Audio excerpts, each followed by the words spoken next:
Hey guys, just SJ. Just finished recording everything, and I just want to say that thank you all, thank you everybody for the amazing words and the likes and the comments. Dark Knight Tales especially, he is the GOAT. Obviously he's bigger than me, but if you're not subscribed to him, go subscribe to him. He's amazing. I was gone for a bit, 2 years, but I'm back now. And then I came back and then I fucked off again, so I'm sorry about that. But I am back now. The reason I was gone for so long is because I've been working on a video game with Live Motion's production that's coming out March 12th, where I'm the main character. So if you want to check that out, it's called Corner Shop NightShift. I'm going to play a trailer after this message. It's only going to be quick. By the way, skip to this at the top of the screen if you want to just listen to the story and don't care about this. But yeah, that's where I've been. So please check it out. It took me quite a while to work on this, and the team behind it is amazing. I was in obviously very close contact with the head dude, and he is awesome. So if you could just go leave a like and a comment on the trailer, or you could download the demo. The demo's out right now, or get the game when it comes out, because it's actually really cool, and it looks like it's just a crappy simulator, but it's actually quite deep. So it's really, really cool. I'm the main dude, so if you like my voice, you can hear my crappy American accent on this guy.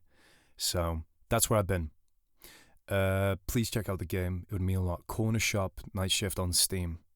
Yeah, if you've got a computer, then you can play it. Thank you very much if you do decide to check it out. Links in the description, obviously. Another thing, this is a bit long-winded, and I apologize, but another thing is I'm on YouTube, obviously, is where you're watching this. However, I'm also on Spotify, A Burning Forest Campfire by StalkingJaeger. So if you would like to listen to my episodes, listen to all the spooky stories with minimal adverts, or no adverts there right now, and you just have Spotify and you just want to, turn your phone off or whatever, or your computer or whatever, I'm on there as well. So if you want to check me out, another link in the description for my Spotify. It'd be awesome if you could just come and check it out. That'll be very, very cool. So I think that's everything. I think that's where I've been. The daily uploads are coming back straight after this one. So tomorrow will be the complete version of I dug a hole in the mountain. I took a job digging a hole in the mountains. It's actually been a pretty fun series. It's really cool. So yeah, so you can either wait for that or listen to this one. So sorry this is so long-winded. Please ignore me. I know I'm fucking dragging this on, but really quickly, Corner Shop NightShift March 12th, or go check out the demo right now, link in the description. It would mean everything to me. And my Spotify as well, if you like, or if you just want to stay on YouTube, that is so completely fine. Again, thank you all for the amazing comments and the likes and you guys watching, because I didn't think you guys would be back, or you guys would still be here, so it means a lot. Thank you very much. Without further ado, I'm gonna play you the trailer, and then we'll go straight into the finale, parts 8, 9, and 10 of I Took a Job Digging a Hole in the Mountains. So, thank you guys. Sorry for being so pedantic. See you guys later. I love you all. Ciao. I have this feeling, Doc. I think the shop's haunted. Haunted? Adam, don't be ridiculous. It's a store. Shelves, walls.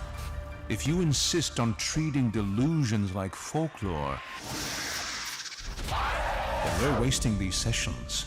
Do you understand, Adam?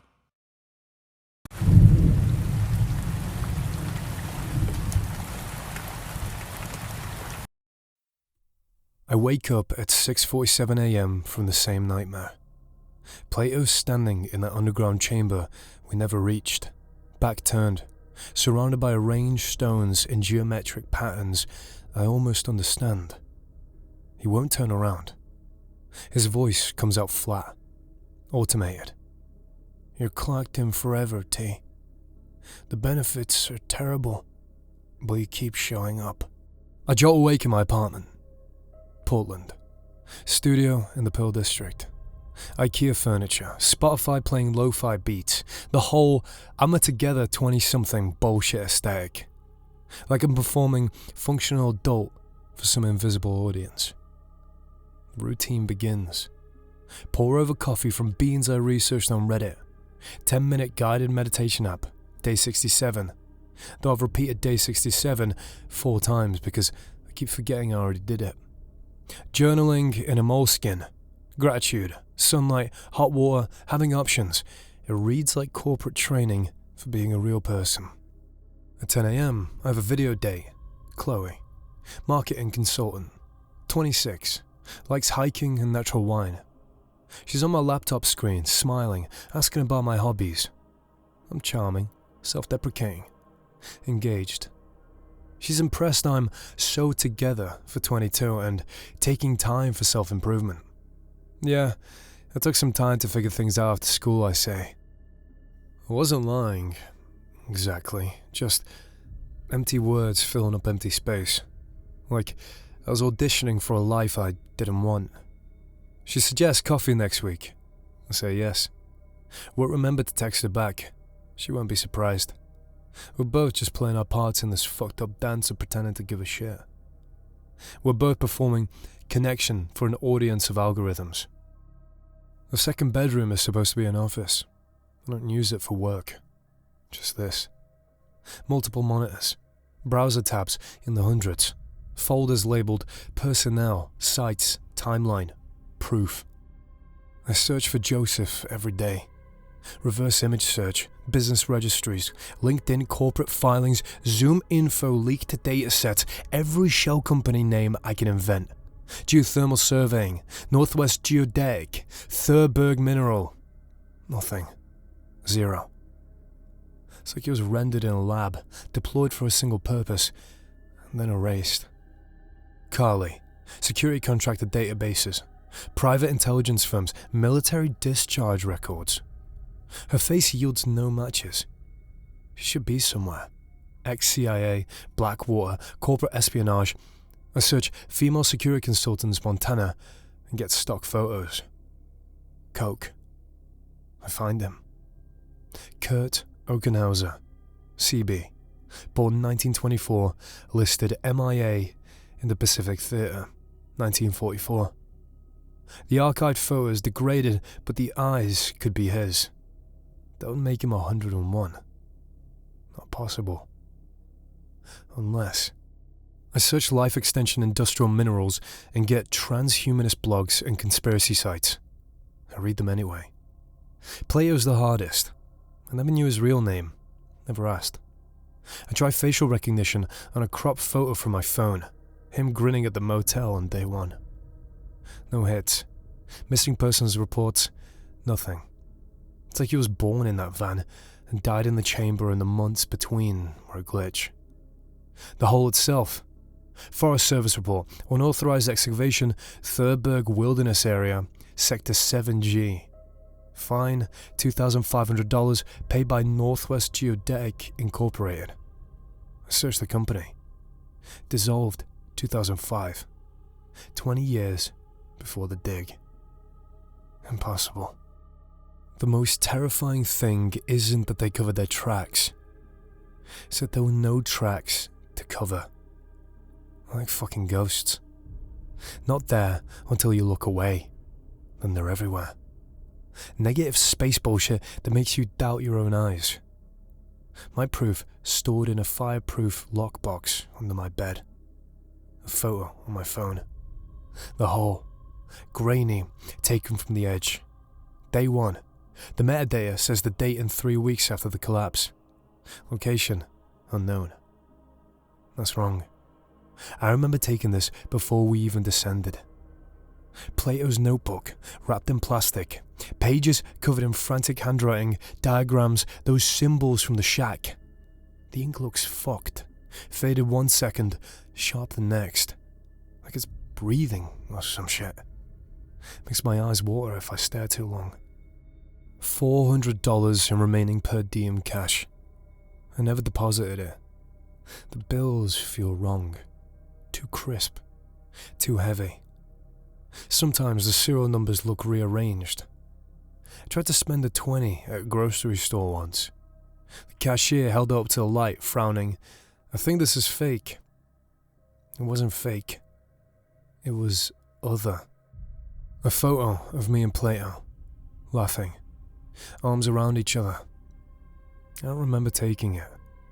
The metadata says it was shot the morning after the collapse. Plato's eyes, if you zoom in, vacant. That post-conversion stare. In the background, barely visible, a woman's silhouette. Carly's posture. I open the lockbox. My fingers brush a page titled The Godstones and then pulled back into the memory of the hole. The cough hits. I double over, hacking into the black bandana I keep in my pocket now. Open my hand. Black dust. Glittering with faint iridescent blue threads, like the veins in those stones. Proof ain't for convincing other people. It's for convincing yourself you haven't lost your fucking mind. And I'm running low on convincing. Sold Coke Stone 3 months back. Rent was due. Fridge was empty. And that fucking thing was humming in my drawer like a vibrator from hell. Needed it gone. Found a buyer through Reddit, r/obscure mineralia. Posted a vague listing. Unique geological sample. Small. Black. Warm to touch. Unknown origin. The buyer called himself TechBro_ascending. Claimed to be a biohacker in the Bay Area. Wanted it for meditation enhancement. Offered $100,000 through crypto. No questions. Met in a Denny's lot like we were selling weed. Dude shows up in a Tesla, hoodie, that tech bro smile that says, I disrupt industries. Torched the stone and lit up like he'd seen God. I can feel it already. This is gonna change everything. I handed it over, took the cash, drove away. 2 weeks later, I checked the forum. His account was deleted. His last post still visible in Google Cache. Can't sleep, can't stop working. Haven't eaten in 4 days. No further posts. I didn't follow up. I told myself I didn't kill him, but I knew what the stone was. Sold it anyway. That makes me what? Complicit? Just another node in the supply chain? I go for a run to clear my head. The cough is worse today. I need air. The urban park is sleek, manicured, full of young professionals walking dogs. I see a man in a charcoal suit walking a greyhound. The dog never sniffs, never strains, just walks in perfect sync, staring straight ahead. The man's face is bland, forgettable. Not Joseph, but the aesthetic is identical. A woman on a bench with Carly's precise posture, black straight, tablet in lap, stylus moving in controlled strokes. She never looks up. Could be anyone. But my pulse spikes. An old man feeding pigeons near the pond. Skeletal, weathered, wearing a faded military jacket. When I pass, he turns. For one instant, I see Coke's pale, empty eyes. Then he blinks, and he's just old and tired. They are not them. But they feel like placeholders. Like the company's aesthetic leaking into my world, marking territory. I run harder. Get turned around, end up in a residential area. Craftsman houses, gardens, families. Stop to catch my breath. Look up at a yellow house with a wraparound porch. In the second floor window, Plato's face, staring down, mouth moving silently. Why did you leave me down there, man? I blink. Just the reflection of a tree branch. The cough seizes me. I bend double, hand braced against the mailbox. Into my palm, black dust. But this time, they move. Writhing. Alive. Crazy ain't seeing shit that ain't there. It's knowing in your gut that what you're looking at is just fucking wallpaper covering the real deal. And the real deal is a hole that wants to eat you. Back in my apartment, hands shaking, pour whiskey, don't drink it. My laptop pings. An encrypted email client I don't remember installing opens automatically. Sleek interface, corporate, logoless. Subject, Project Phoenix. Morning. Our records indicate your contract with Site 7G, Thurberg, was terminated prematurely due to structural failure. Your performance assessment remains on file and has been reviewed. A position has opened at Site 8A, coordinates attached. The signing bonus has been adjusted for inflation and your unique skill set. Your qualifications: exposure history, Category 2, survived direct contact with bonded artifact. Resilience markers: excellent, contamination stable, functional decay within acceptable parameters. Discretion: verified. 0 external disclosures, 0 law enforcement contact. Benefits include comprehensive medical, dental, and access to specialized treatment for your condition. Report within 72 hours for onboarding. Compliance is confirmation. Do not reply. This message will self-delete in 72 hours. Attachments: GPS coordinates, middle of nowhere, Montana wilderness. A signed digital contract. My signature. Lifted from my state ID, dated 6 months ago. The day after the collapse. I never signed this, or don't remember signing it. Deposit confirmation. $300,000 just cleared through my crypto wallet. Timestamp, 30 seconds ago. I opened my banking app with shaking hands. The $15,000 is there. Real. Spendable. My phone buzzes. New calendar alert I didn't create. Flight, PDX, BZM, Bozeman. Tomorrow, 6 a.m, pack for cold weather, work boots required. I never got out. I was just on unpaid leave. And the boss is a mountain. And the HR department is a hole in the earth. And the performance review is whether you die screaming or smiling. I don't fight it. And just like that, I can breathe again. 6 months of holding my fucking breath, and now I can exhale. Because the hole wants me, needs me. And being needed beats being free. Like a muscle I've been clenching for 6 months, finally unclenching. I pack. Carhartts, thermal layers, the boots I bought and never threw away. Plato's notebook wrapped carefully like a Bible. The cursed cash that might spend at the camp. That poem of his I got printed out. I look around the apartment. It already looks staged. An Airbnb. Someone else's idea of what a together 20-something lives in. The lease is paid through December, month to month after. The landlord can keep the deposit. I cough into my hand once more and wipe it against my jeans, forcing myself to think clearly. The job was garbage. The management bordered on unhinged, and the work had literally broken men's minds.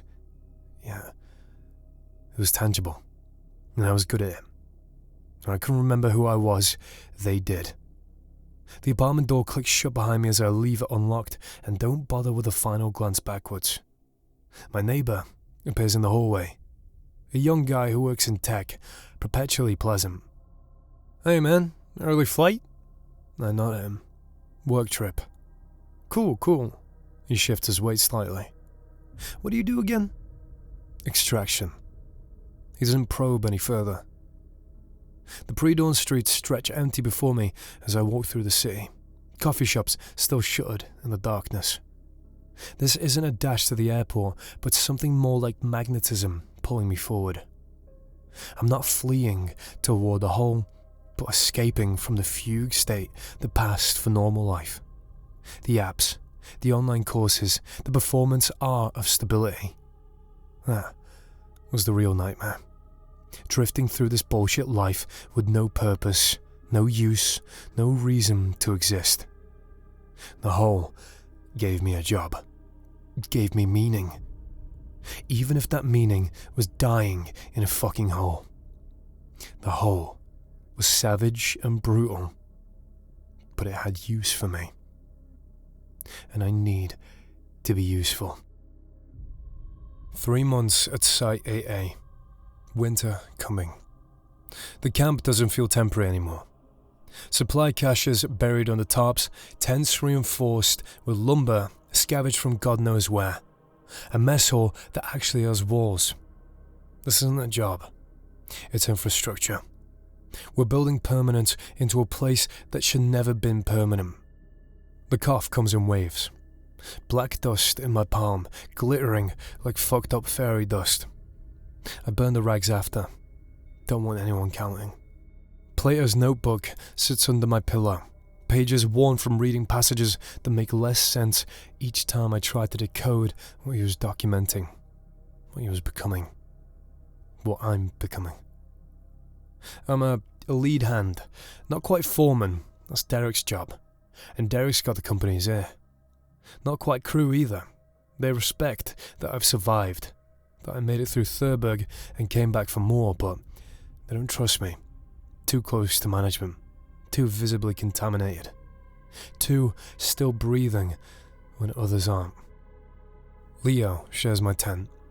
He's 19, baby-faced, couldn't buy beer if his life depended on it, but old enough to sign away that life on a hiring form he barely read. It for the same reasons I was at Thurberg. Broke, desperate, eviction notice pending, nowhere else that would take him. Talks about using his bonus to get his GED, about his mum who's died when he was 14 and left him with an aunt who kicked him out at 18, about finally getting a real shot at something. The hope in his voice gets thinner. Week by week, I watch it drain out like water through a cracked cup. He sees the older guys coughing into rags. Hears the stories about Marcus at Site 7C who quit mid-shift. He's been talking to Jim. More than talking. Listening with that intensity young men get when they think they've found someone who understands the raw deal they've been handed. Late night, both awake. The generator hum outside. A mechanical lullaby that's supposed to be comforting but just reminds you how far from civilization you really are. You ever think about they say you can just walk away from a job, right? That's a thing people do? Leo's voice cut through the dark. Every day. Not a lie. But you don't. No. Also not a lie. Why? I don't answer right away because of the truth. I can't. I'm contaminated. Something in these stones has rewritten parts of me at a cellular level, and leaving would be like asking a fish to live on land. It would shatter whatever fragile hope he's still carrying. So, I say nothing, and the silence fills with the generator's hum and the distant sounds of the mountain breathing through the hole. Jim says we don't have to take this. Says there's a way to claim what we earned, what's rightfully ours. It's not wrong, is it? To want what you worked for? My chest locks up. Jim's full of shit, Leo. Whatever he's selling, it's poison. He's been here longer than anyone. 6 sites, he said. He knows how it works. He knows what they're doing to us. He knows how to get people killed. The words came out harder than I intended. That's the only thing Jim's an expert in. But you came back. You chose this. After everything. I'm trying to understand. What does that make you? What does that make this? No answer. I have no answer that doesn't indict me. I'm just saying, softer now, almost apologetic, the way people get when they're about to ignore your advice. Maybe there's more than 2 options. Run or die. Maybe there's a third thing Jim's talking about. There's not. But he's already asleep. Or pretending to be, which amounts to the same thing. Morning breaks, cold and grey. Week 14. Tuesday, I think. Though, days blur together up here into one long shift broken by meals and sleep and the constant background hum of equipment. We're working a new section, 30 feet down, where the rock face has that smooth cut quality. The crack happens at 9:47 a.m. I know, because I checked my watch. Some instinct telling me I'll need to remember the exact moment everything shifted. The rock face splits. Not from our drilling, we haven't even set charges yet. It just splits, like the mountain decided to open itself, to show us what it's been hiding. And the moment it does, everyone feels it. Pressure drop, ears popping. The stones inside are different. These aren't the basketball-sized specimens we've been cataloguing and holding up for months. These are fist-sized, obsidian black and deep blue, dense, heavy. When Ramirez gets close enough to check the temperature with a thermal gun, the readout says 98.6 degrees. Body temperature. Derek's on the radio before anyone can get stupid ideas about touching them. We've hit the primary seam. His voice is steady, but I can hear the edge underneath. The, oh shit, this is above my pay grade tension. Repeat. Primary seam. High grade concentration, glow veined. Requesting immediate instructions. Joseph's voice crackles back. Tinny, but calm as always. The kind of calm that makes you more nervous than if you were screaming. Secure the vein. No further excavation until I arrive. Quarantine protocol. Anyone who touched them? Negative. We cracked the face, saw the glow, backed the team off immediately. Good. Maintain perimeter. ETA 4 hours. No one descend. No one handles the samples. Am I clear? Crystal. The crew is buzzing now. Not fear. Greed. This is it. The big find. The reason we've been eating dust and breathing poison for 3 months. The payoff. The exit. Guys are already spending their bonuses in their heads, making plans, talking about what they'll buy, where they'll go, what they'll do with money that feels real for the first time in their lives. This is the mother lode, someone says, and the word spreads like gospel. Bonuses just tripled, maybe more. I'm paying off my car, buying my girl that ring, getting the hell out of here. I feel nothing but dread. Cold, animal dread. That starts on my stomach and radiates outward like I've swallowed ice. These stones feel wrong in a way the standard ones never did. The ones we've been pulling up for months were inert until handheld. Dead weights until someone made skin contact. These are active, alert, waiting. Leo grabs my arm, pulls me aside, eyes bright with something that might be hope or might be fever. You see it? Right. This is what we've been looking for. This is the exit we've been digging toward. This is a trap. The words come out flat. Final. What? Nothing. I can't explain it. Can't articulate why. Every instinct I have is screaming to run, to get as far from those glowing stones as possible. Just be careful. Don't touch anything. But he's already walking back toward the crew, grinning, making plans. And I watch him go with the sick certainty that I'm watching someone walk towards a cliff in the dark. 2 hours pass. Joseph hasn't arrived. Derek's getting nervous with the vein being exposed, crew is antsy, and that hum from the stones is definitely getting louder. It's not my imagination. 3 guys have nosebleeds now. Ramirez threw up behind the equipment shed. The air feels thick, soupy, like breathing through wet cotton. An hour later, Marcus is near the vein, hauling equipment, doing the grunt work he's been doing for 2 months without complaint. Mid-30s, 3 kids back home whose photos are taped on the inside of his tent. Wife who calls twice a week on the satellite phone. One of the good ones. Works hard, doesn't bitch. Sends most of his pay home and lives on ramen and whatever's in the mess. A rope snaps. It's old. Should have been replaced last week. Derek made a note, but nobody ordered new ones. And this is what happens when you prioritize profit over safety. The bucket's holding tips. A dozen of those new stones tumble out, and Marcus does what anyone would do. Reaches to catch them. Instinct. Muscle memory. The same movement he's been doing catching his daughter if she stumbled. One stone lands in his bare palm. What happens next lasts 2 minutes. 12 of us watch, including me, including Leo, including Derek, who's fumbling for the radio, who will later claim in his report that everything happened too fast for intervention. First 10 seconds, Marcus gasps like he's been underwater for too long. His pupils dilate, black swallowing brown up until there's nothing left but void.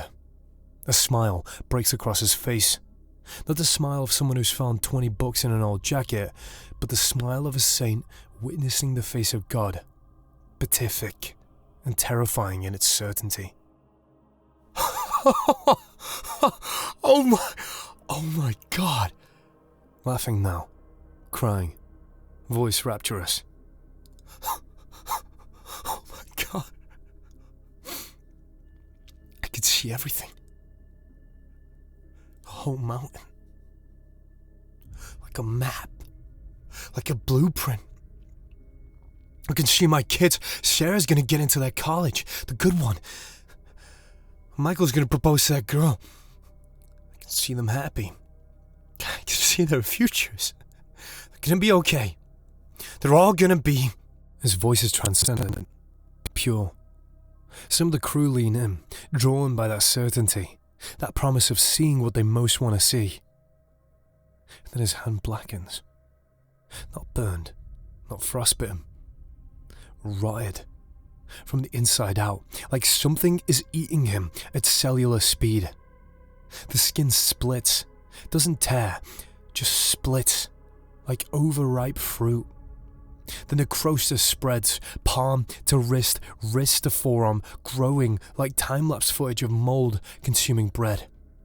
Marcus screams, finally screams. Tries to drop the stone. He can't. It's fused. Skin and stone have become one thing, one substance, and pulling at it means pulling at himself. He tries anyway. Claws at his own palm with his other hand, fingernails digging in, peeling away chunks of his own flesh that come off in black ribbons. Stone stays. Stone doesn't care. 40 seconds in, the screaming stops. Marcus goes still. Eyes wide, unblinking, staring at something the rest of us can't see. It's teaching me. Downloading. Installing. The words. I understand the words now. The mountain has a name, but the name isn't a sound. It's a concept. It's a purpose. We're not digging. We're not extracting. We're feeding it. Every stone we pull up is a piece of its dream. Every man who touches one becomes a synapse. We're building it a brain. We're giving it consciousness. We're... Laughter starts. High. Broken. Not human. The sound a machine might make if it learned humor from watching humans die. It's so hungry. Marcus is smiling now. A terrible, serene smile. It's been hungry for so long. Millions of years waiting. We keep feeding him. We keep waking it up. Piece by piece, stone by stone. We're so good at following instructions. We don't know we've been given. 90 seconds. Convulsions. His body arches backward. Spine cracking with sound like green wood breaking. Joints popping out of sockets. The necrosis has reached his shoulder, crawling up his neck. His face is blackening now, skin splitting. Then, stillness. Marcus collapses. The stone is still embedded in his charred skeletal hand, But it's changed too. Total elapsed time, 2 minutes. The crew's frozen. Nobody moves. Nobody breathes. Someone vomits. I think it's Jenkins, but I'm not sure because I can't look away from Marcus's body. From what used to be Marcus. From what the stones do when you give them direct access to human biology. Derek's on the radio, voice shaking, despite his best efforts to sound professional. To sound like this is just another workplace incident requiring proper documentation and immediate response protocols. We need immediate evac. Broke it down. Direct contact with high-grade sample. Subject is deceased. Requesting medical and hazmat support. Joseph's voice still calm. Always calm. Secure the body. Isolate the sample. Establish 10-foot quarantine. I'm en route. ETA 90 minutes. Copy. But the crew isn't listening to Derek anymore. A voice from the back. Young guy, scared, angry. They knew! They fucking knew! These would kill us! Another voice. How long have we been breathing this shit? How long before we're all Marcus? Murmurs, rising. Voices overlapping. Fear transmuting it to anger because anger is easier. Anger gives you something to do with your hands. Derek tries. He's trying. Everyone calm down. This is an accident. Protocols exist for these situations. Someone throws a rock. Misses Derek's head by inches. He backs up. Hands instinctively going to his radio like it's a weapon. The crew is a mob now. Leaderless. Directionless. Just raw anger looking for a target. Jim steps forward. Not from the crew. From the tree line. He's been watching this whole time, waiting for exactly this moment, and I realized with sick clarity that he knew. He knew this would happen. Maybe not Marcus specifically, maybe not today specifically, but he knew the stones would claim someone, and he's been waiting for the moment when the crew was angry enough, scared enough, desperate enough to listen. He doesn't shout. Doesn't rush. Just walks into the center of the chaos with his hands up, calm and paternal, and the authority in his posture makes people stop and turn because someone, anyone, who looks like they know what to do is worth listening to when the alternative is blind panic. Everyone, his voice cuts through. Look at me. The crowd quiets, not out of respect. Out of desperation. 6 sites. Let me tell you about 6 sites. Montana, Nevada, Oregon, Alaska twice, West Virginia. Different mountains, same platform. Different states, same algorithm. They're running the same code on all of us.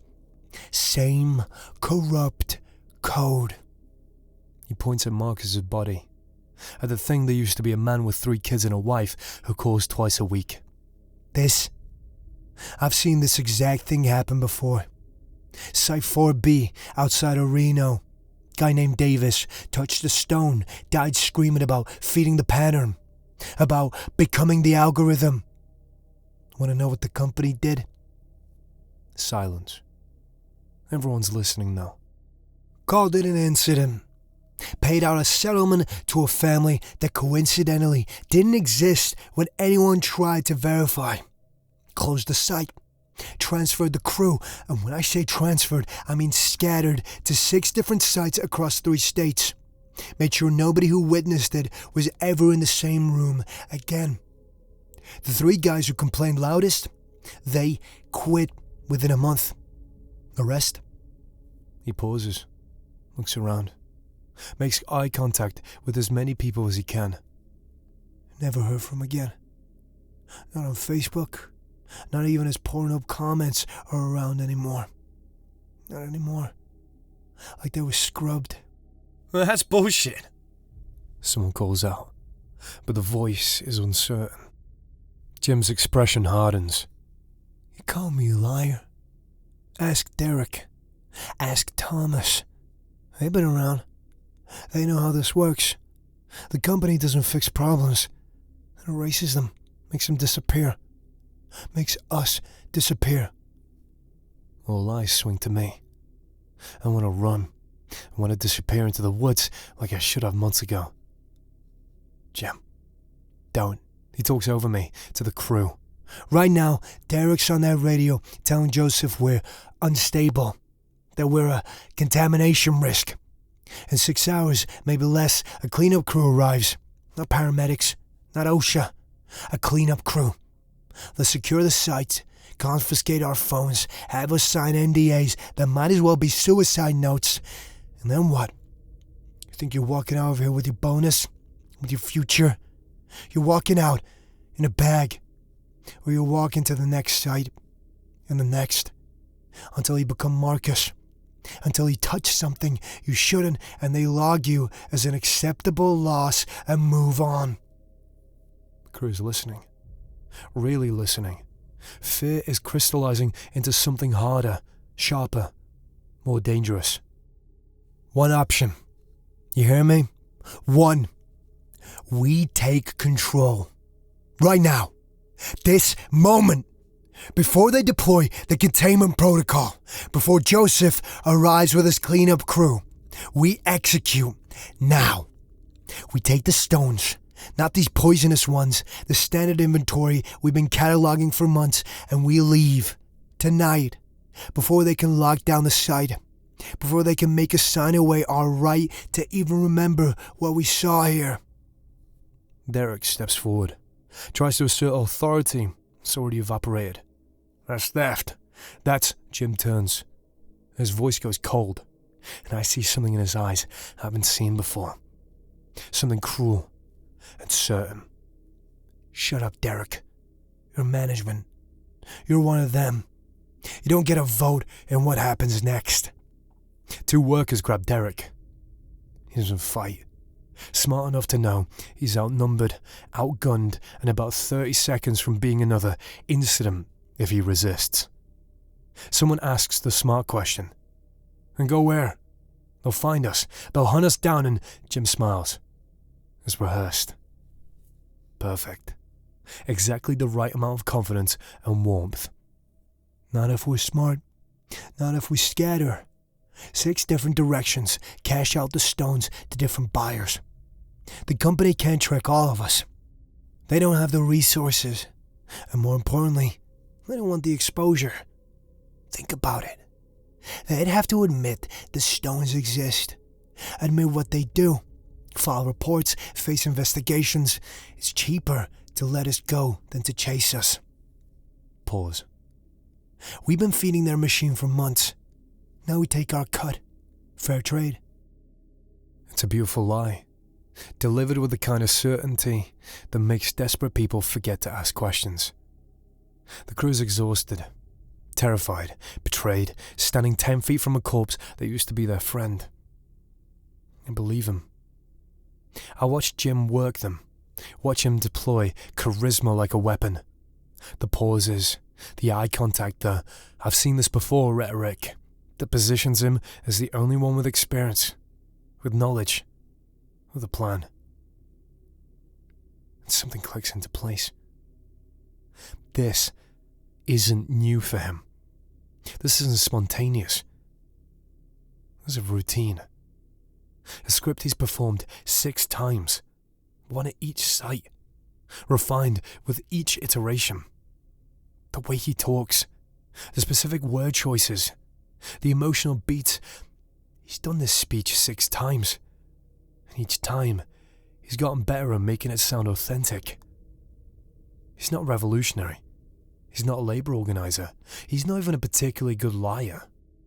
I look at Leo, standing near Jim, eyes bright with hope, with purpose, with the certainty that he's finally found someone who sees the raw deal and wants to do something about it.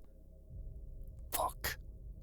I pull him aside, rough, urgent, voice low enough that Jim can't hear, but hard enough that Leo knows I'm serious. We're not doing this. This is suicide. This is Marcus is dead. Leo cuts me off, voice shaking but certain. Dead in 2 minutes from touching a stone. From doing his job. How many more of us are walking corpses? How many days until it's you? Until it's me? Jim doesn't care about Marcus. He doesn't care about you. He's using me? Leo laughs, bitter and young. For what? What does he get out of this? I struggle for words. Can't explain what I know without sounding insane. I don't know.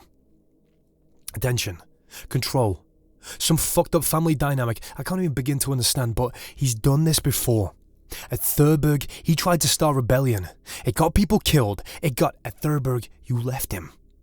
Leo steps back. Eyes hard now. Accusing. You ran. You left Jim to get captured. You saved yourself. And now you want me to run with you? To trust your judgment? That's not where, Thomas. His voice rises. Where do we run? Back to your nice apartment? Back to Portland, where you played at being normal for 6 months while the stones ate at you from the inside? You told me. You fucking told me that you came back because this place was real. Because it mattered. Because out there you were nothing, and here you were something. So why are you running now? Now. When it actually matters. When we could actually change something. Because I've seen how this ends. Then help us make it end differently. Leo's voice breaks. Or maybe you're just as scared and broken as the rest of us and stop pretending you know better. He walks away. Toward Jim. Toward the crew that's already making plans, already counting stolen stones, already imagining futures that don't exist. I watch him go. Don't follow. Can't follow. The crew splits. Jim's faction, maybe 15 workers, including Leo, raid the storage tent where we keep the catalogued inventory. The standard godstones, the ones that have been tested and logged and cleared as safe by whatever metrics the company uses to determine these things. They crack open the reinforced crates, combination locks that half the crew knows because security up here is performative at best. Inside, dozens of stones, basketball-sized, tagged, bagged, ready for transport. They start loading them into duffel bags, backpacks, pockets, hands trembling with adrenaline and greed and the intoxicating certainty that they're taking control of their own fate for the first time in their lives. Jim hands Leo a stone, wraps the kid's fingers around it. His voice goes soft, almost tender. Hold on to this. When we're out, when we're free, this is your future, your power, your way out of every shit situation that led you here. Leo takes him. The stone is warm in his hands. He grips it tight. I see his face change. Not dramatically, not Marcus-level transformation, but something subtle. A straightening of the spine, a certainty in the eyes. The beginning of something. I watch from the edge of the clearing, one hand in my pocket where the spent stone vibrates in resonance, calling to its siblings. And I know with absolute certainty that we're all fucked. Headlights cut through the dusk. 2 black SUVs. Expensive. Wrong for the terrain, but immaculate anyway. Because Joseph doesn't do anything that isn't immaculate. He steps out, and even after 3 months, I'm struck by how out of place he looks. Crisp charcoal suit. Tie that probably cost more than my entire wardrobe. Dress shoes that should be destroyed by the mud and aren't. Carly's with him, tablet already out, already documenting. Plus 4 men in tactical gear. Not quite military, not quite private security. Something in between. Corporate enforcers who've signed enough NDAs that they'll never testify about what they do up here. Joseph surveys the chaos. Derek cable tied to a post. The crew split into factions. The stones spread out like evidence of a crime in progress. Marcus's body still lying where it fell because nobody wants to touch it. Derek, Joseph's voice. Calm. Always calm. Status report. Derek's trying to maintain dignity despite his position. They're stealing the inventory. Multiple samples. I attempted to establish control, but Joseph waves him off like he's dismissing a server at a restaurant. I'm aware. I've been monitoring the situation remotely. He turns, scans the crowd, and his eyes land on Jim. James. Jim steps forward, that manic grin spreading across his face. Part defiance, part relief that his audience has finally arrived. Dad. The word drops like a bomb. The crew freezes, murmurs, confused looks. Someone says, "What the fuck?" loud enough that it echoes. My stomach drops through the ground. I knew. I fucking knew. But hearing it confirmed, seeing Joseph's face register zero surprise, zero emotion. He's a nepo baby throwing a tantrum. It's theatre, performance art, and the crew is the audience that gets buried when the curtain falls. Joseph sighs. The sigh of a man who's had this exact conversation before and is tired of repeating himself. This is the 7th time, James. I thought Montana might finally cure you of this particular compulsion. The clean air, the honest work. But apparently not.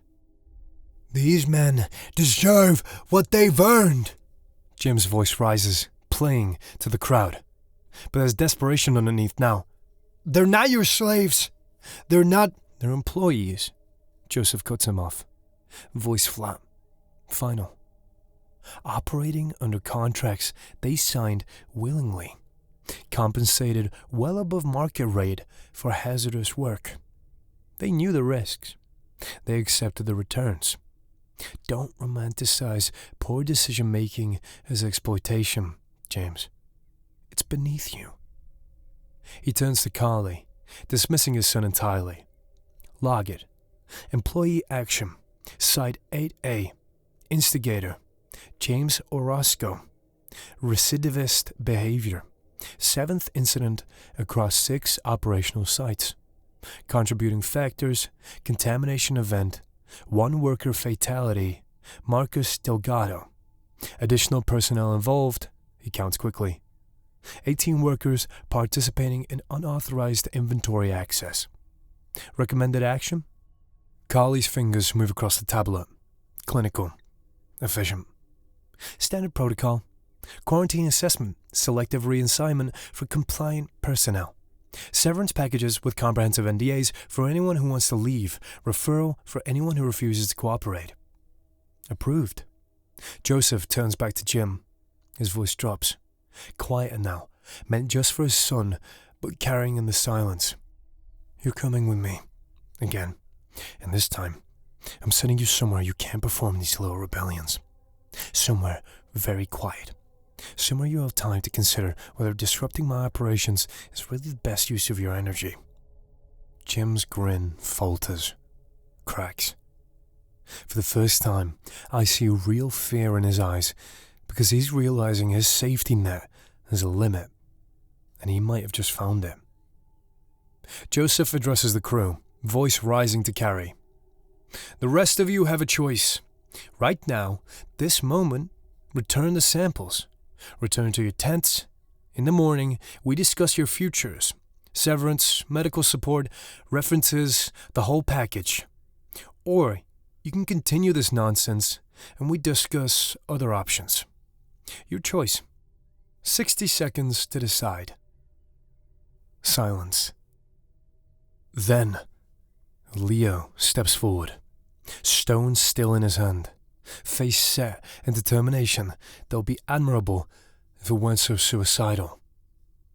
No. His voice shakes, but holds. Joseph turns, looks at him, really looks at him for the first time, assessing. Calculating value versus liability versus cost of replacement. No. You can't just... Leo struggles for words. We're not things. We're not disposable. Marcus died. He had kids, a wife, and you just don't even care. I care deeply about workplace safety. Joseph's voice is reasonable, patient. The voice is someone explaining simple math to a child. Which is why we have protocols, safety equipment, training, hazard pay, all of which your friend James violated by inciting this panic. Marcus's death is tragic. It's also his responsibility for attempting to catch falling materials instead of following evacuation procedures. That's bullshit. Leo's voice breaks. You knew these stones were poison. You knew what they'd do. You sent us down there anyway. Joseph's expression doesn't change. Young man, you signed a contract. You accepted hazard pay that was triple the industry standard. You were explicitly informed of material risks. Don't mistake your own poor judgment for my malfeasance. It's insulting to both of us. Leo looks at me, desperate, pleading. T, tell him. You know it's wrong. You've seen what these places do. This is the moment, the choice. The exact point where everything either changes or crystallizes into the pattern that's been running since Thurberg, since the first sight. I could back Leo, join the rebellion, probably die or get blacklisted, definitely lose whatever thin thread of legitimacy I've been clinging to. I could back Joseph, save myself, watch Leo get ground up the same way Plato did, live with that. Add it to the collection of faces I see when I close my eyes. I could stay silent, be the coward I've always been. Let other people make the hard choices while I survive in the margins. I step forward, voice raw from the cough, from the dust, from months of breathing poison and calling it a paycheck. The stones are killing us. Simple, direct. True. Fast or slow, they're all poison. You know it, we know it. The only difference is you get paid to forget and we get paid to die. Joseph's expression flickers, just for a second. Not anger, not surprise. Something that might be respect or might be annoyance, that I've chosen this particular moment to grow a spine. And yet, you came back. Twice. Nobody forced you. Yeah, the word tastes like ash. I did. Because I'm contaminated. Because I'm broken. Because the world you built makes this, I gesture at the hole, at the camp, at Marcus's body, at everything, feel like the only place I matter. It's not a defense of your system, that's an indictment of it. Silence stretches. Leo's looking at me with something like hope. Jim's watching with calculation. Joseph's face is unreadable. Then, Joseph speaks. Quiet. Final. Secure James. Anyone currently holding an inventory sample, you have 30 seconds to return it to the crates. After that, we confiscate it by force. The tactical team moves, smooth, professional. I've done this before. And Jim, manic, desperate, finally realizing that Daddy's patience has limits, and those limits are measured in operational disruption, does something catastrophically stupid. He pulls a godstone from his jacket. Not one of the new poison ones, a standard specimen, tagged with inventory numbers that mean it's been cleared for handling. He holds it up like a grenade, like a weapon, like something that will give him leverage in a situation where he has none. One more step. His voice is shaking. One more step and I use it. I'll crush it. I'll bring this whole fucking mountain down. Jim, you don't know what that'll do. I'm moving forward, but it's too late. Everything's too late. I know its power. Screaming now, eyes wild. I know they're afraid of it. I know. James, Joseph's voice. Calm. Final. Put it down. No. Laughing now. broken. No. For once in my fucking life, you listen to me. For once, He lets it pour into him, but grunts and recoils immediately.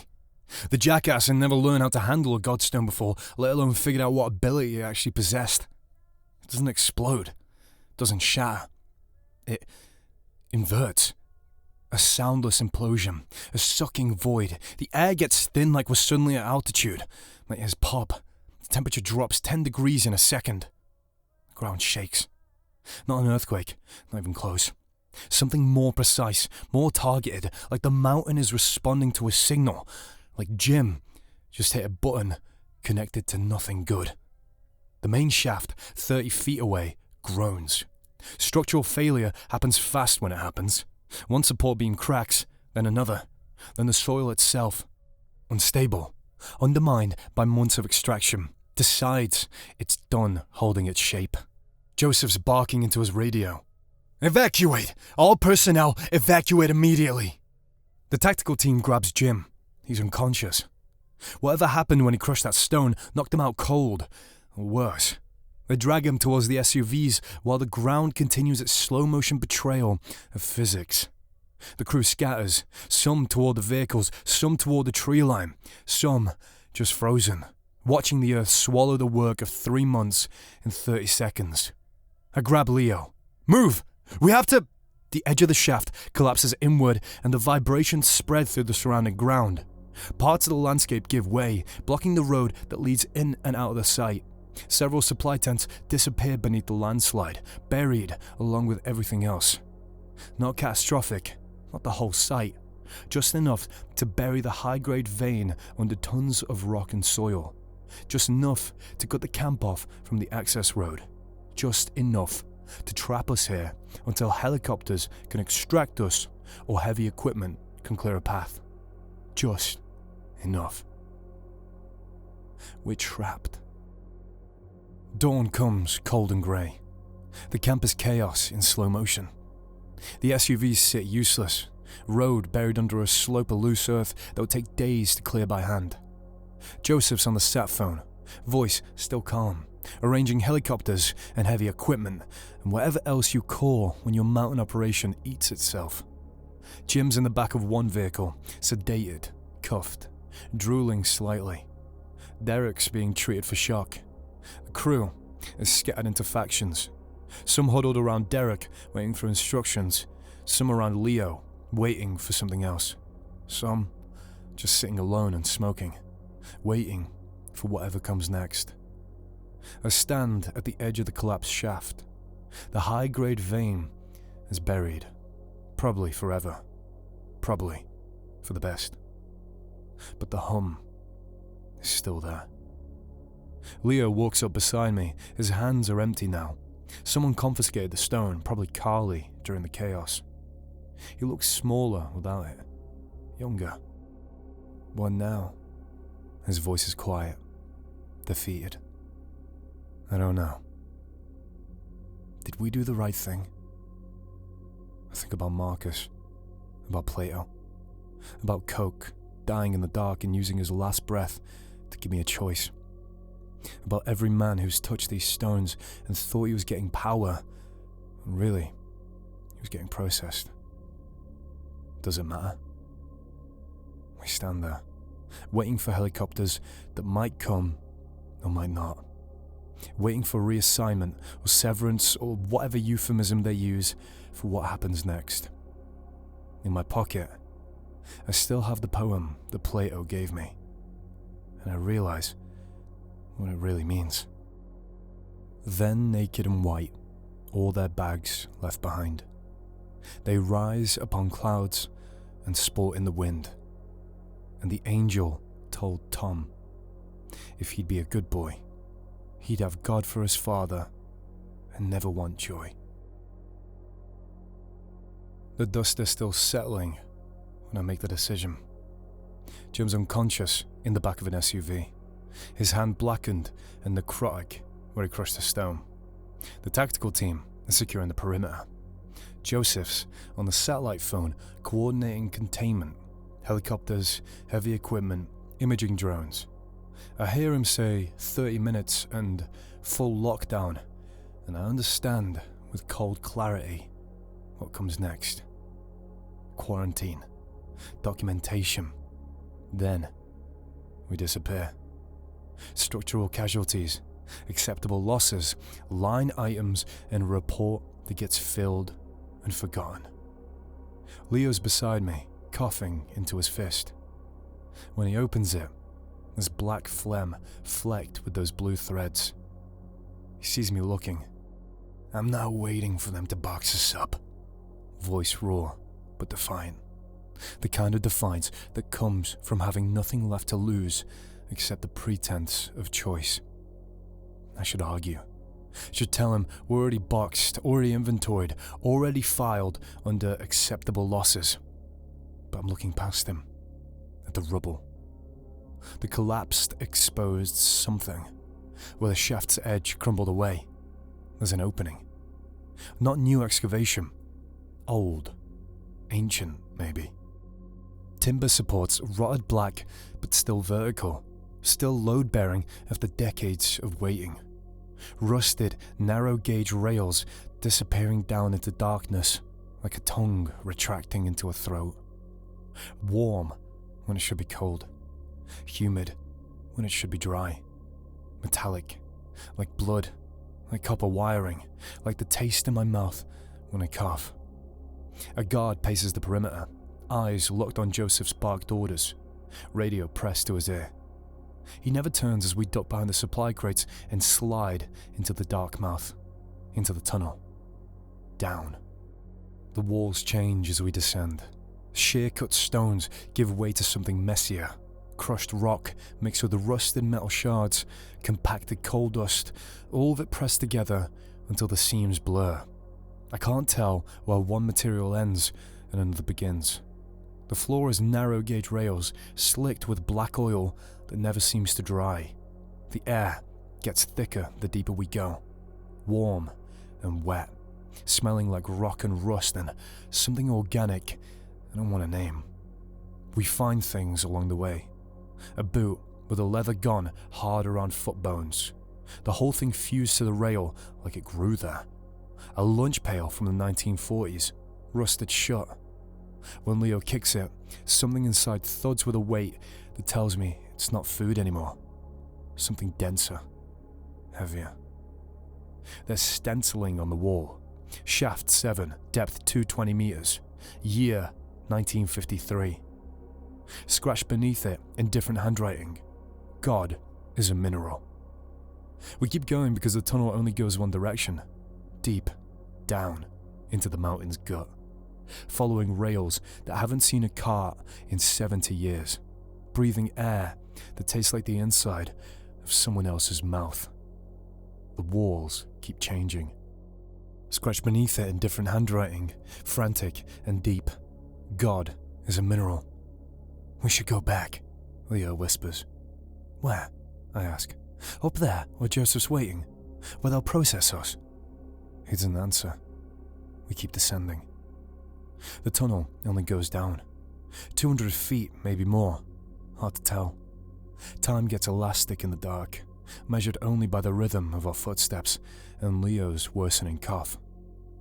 The chamber is vast. Cathedral vast, but wrong. The walls aren't stone anymore. There's something alive. Blue stone with veins that glow cold and phosphorescent. Bright enough that our flashlights are useless. The hum we've been hearing for months is deafening down here. It vibrates in our teeth, in our bones, in the base of our skulls where thoughts turn into static. But it's not empty. There are bodies everywhere. They're arranged along the walls at regular intervals, embedded in the stone at chest height like specimens in a museum display. Not skeletons. These men are still whole. Their flesh has turned to grey stone, every detail preserved perfectly. Wrinkles, calluses, the dirt under their fingernails. They're posed in the middle of work, swinging pickaxes that are fused into their hands, holding surveyor rods that pierce straight through their palms. bent double, catching breath they'll never finish taking. Their mouths are frozen open in silent shouts. Their eye sockets are filled with glowing blue crystal. Leo stops walking. His breath comes in short, sharp gasps that fog it in the cold light. "Oh my God," he whispers. "They're still here." I start counting. 12 bodies along the near wall. 20 when I turn my head. And I stop because I realize they go all the way around the chamber, spiraling up into the darkness above where even the blue glow can't reach. Dozens, maybe hundreds. This ain't a graveyard. It's a fucking trophy case. The mountain's showing off its collection like, look what I made with these useless meat bags. They turn people into fucking building materials. Oh my God. Leo's voice cracks. He's staring at a face embedded in the wall near us. That's John. From the second week, and that's... Wait. I recognize that one from the first month. And him. They're all here. Everyone who ever worked this mountain, they're all... Keep moving. I cut him off. Because if we stop to process what we're seeing, we'll never start again. The center of the chamber rises into a platform where the blue stone grows thicker, denser, where the light pulses with something like a heartbeat, something that makes my own pulse try to sync with it. Someone's sitting there, not embedded like the others, not turned to stone, just sitting, back against the central column, legs stretched out, alive. Plato. He's changed since I last saw him. From the waist down, he's fused with the stone. His legs, his hips, all of it merged with the black stones growing out of him. His clothes are still intact, still recognizable as the Carhartt work pants and thermal shirt he wore topside, but they're becoming part of the stone too. The fabric blurs into the stone, but his eyes are open, tracking us, aware.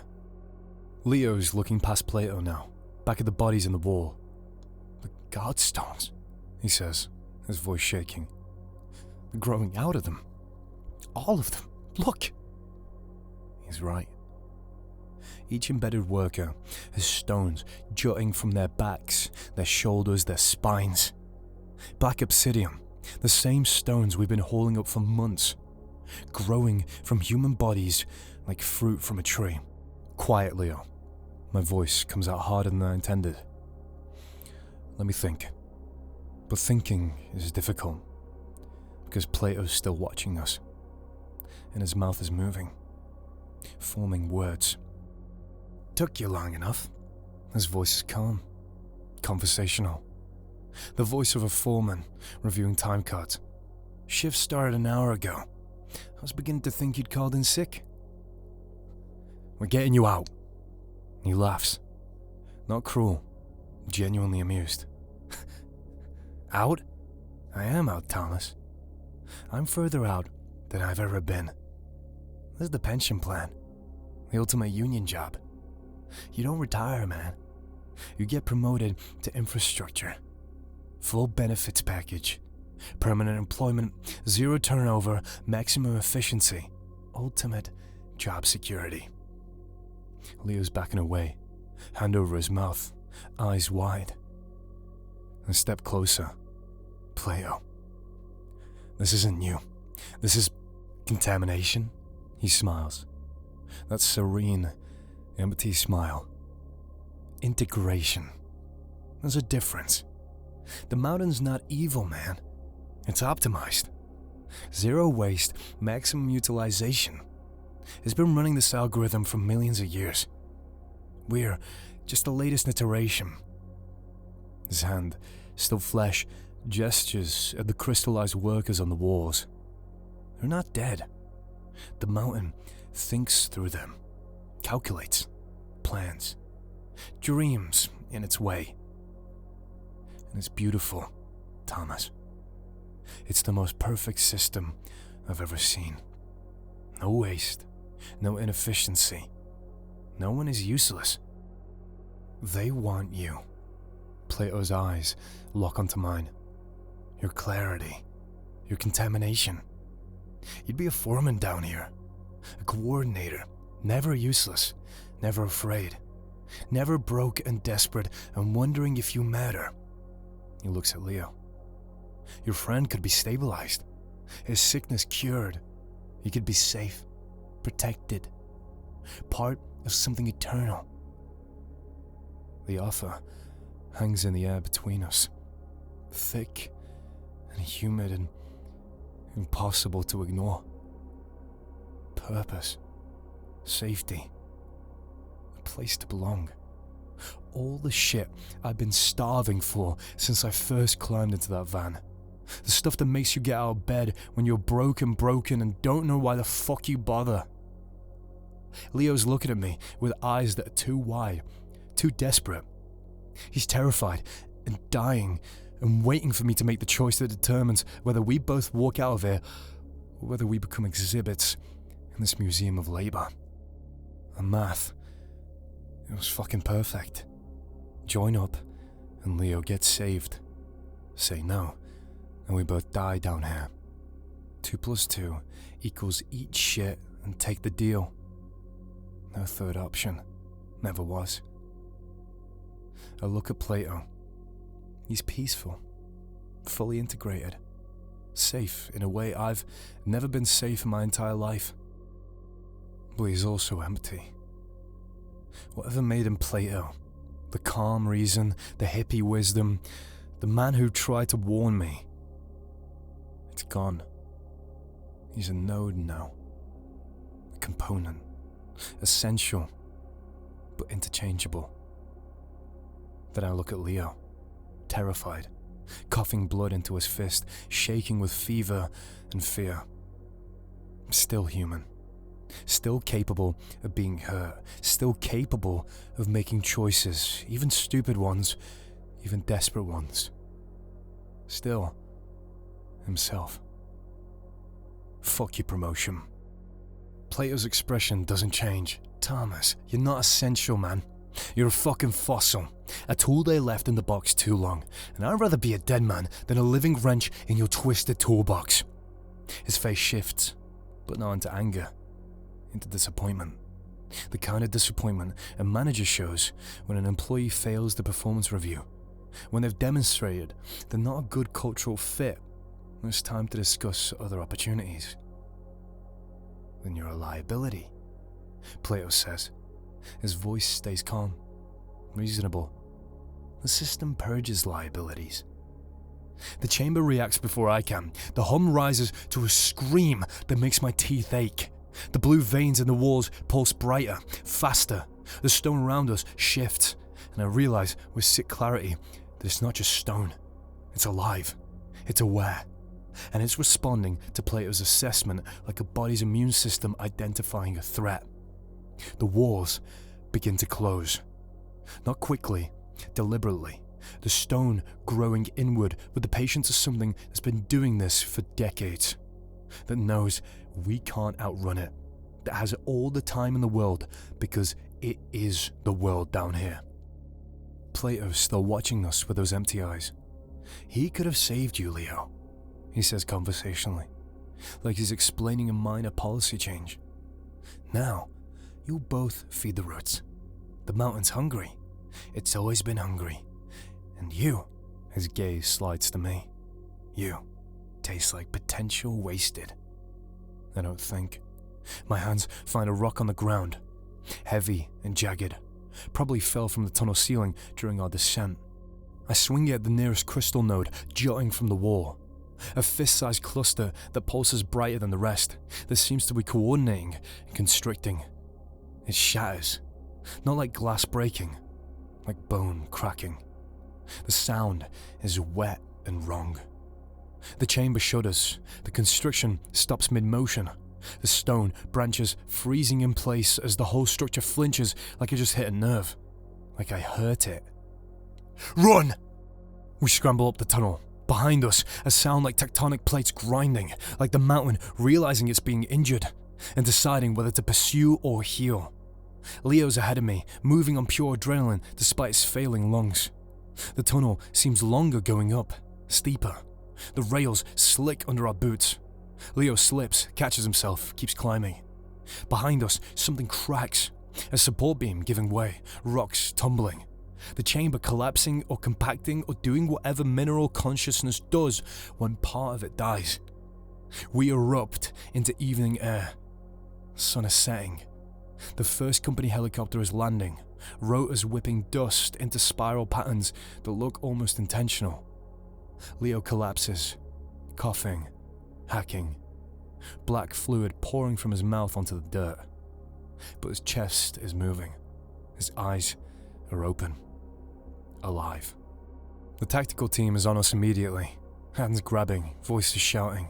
Someone pressing me to the ground, checking for weapons, for stones, for anything that might make me a threat. Joseph walks over, looks down at me. His expression is something that might be vindication or might be pity. "I told you," he says quietly. "Just for me. You can't terminate your employment, Thomas. The work has been fully integrated into your operational parameters. It's part of your biological architecture now. Part of your core competencies." They load Leo onto a stretcher. His eyes are open, but he's not seeing me. Not seeing the camp. Not even seeing the sky he's staring at. He's looking through it all to something beyond. Something I can't follow him to. The sickness is permanent now. The contamination has rewritten something fundamental in him. I got him out of the garden, dragged him back up that tunnel and into the air, but I didn't save him. Not really. The others didn't make it out at all. 2 helicopters idle on the cleared ground, rotors still turning, blades cutting the dusk light into red and gold ribbons. Between them, hazmat-suited figures stack body bags like they're loading freight. Black, zippered bags, each one the exact length and width of a man. No names visible, no tags. Just inventory being processed and logged for transport. I watched the tactical team seal the tunnel entrance. Industrial foam pumped into the opening, then metal plates bolted over that, then warning signs screwed into the rock face. Hazardous materials, unstable ground, do not enter. Like that'll stop anything. Like the mountain cares about OSHA regulations. The garden is still down there, still growing. Plato's still sitting on his crystal throne, waiting for the next crew to descend, for the next shift to clock in. Joseph's 20 feet away, back turned, phone pressed to his ear. I can hear fragments of his conversation, words like asset transfer and specialized observation facility and long-term contamination study. He's already moving pieces on the board, planning the next site, the next operation. The shift never ends. You just get reassigned. I don't understand why they're leaving me. Everyone else is being loaded onto the helicopters. The living onto one, the dead onto the other. But I'm still standing here in the dirt, with my tent and my gear, and nobody's called my name.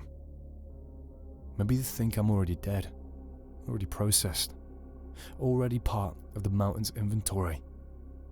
Maybe leaving me here is the cleanup protocol for contaminated assets who are too aware, too much of a liability to transfer. The site empties. The helicopters lift off. Their downdraft kicking up dust and ash that coats my tongue. I watch their lights disappear over the ridge. The camp is silent now, except for the generator's hum and the wind through the pines and the distant, persistent sound of the mountain breathing through the sealed tunnel. They left supplies, MREs stacked in the mess tent, water jugs, a working Starlink terminal sitting on the table like they knew I'd need to send a message eventually, like they're waiting for me to call for extraction when I'm ready to accept the terms. I find it in my tent, tucked into my sleeping bag where I left Plato's notebook months ago. A single torn page. His handwriting, still recognizable even though it's shakier now. The letters formed by a hand that was already half stone. The poem is written in careful script. And so Tom awoke, and we rose in the dark. They think they have done me no injury, and are gone to praise God and his priest and king, who make up a heaven of our misery. I read it 3 times before I understand. They didn't leave me here to die. They left me here to make a fucking choice. Call for extraction and accept whatever specialized facility means, or stay and join Plato's twisted stone collection. The garden's still hiring. Always hiring. And I'm apparently the only applicant who didn't get the memo that this is a lifetime gig. I fold the poem, tuck it into my pocket, and stare at my cracked phone. Thumb hovers. The worst part, it's not the fear. It's the relief that someone still wants me, even if they shoot horses.